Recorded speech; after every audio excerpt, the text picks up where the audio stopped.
तुम्हाला फक्त मजा मारायची आहे का? असा जर प्रश्न त्यांच्याकडून येत असेल, तर त्यांना उलटा प्रश्न विचारायला पाहिजे, की मग लग्न झाल्यानंतर मजा नसते का? हे तुम्ही मान्य करताय का?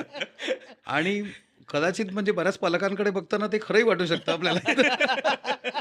तर मला असं वाटतं, की यातच त्या लिव्ह इन या मुद्द्याचं जे वलय आहे ते आहे. हो. म्हणजे मला असं वाटतं, की आपली जी समाज व्यवस्था आहे, तिने लग्नसंस्था ही म्हणताना आपण सगळं म्हणतो 2 जीवांचं मिलन वगैरे किंवा 2 कुटुंब एकत्र येणं, हे सगळे पुस्तकी वाक्प्रचार आपण खूप करतो.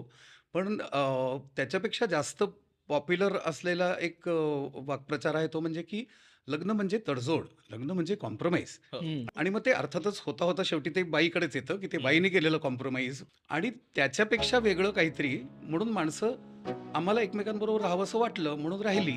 याला काही शब्द सापडेना. त्यातून हा हं. लिव्ह इन शब्द आलाय असं मला वाटतं.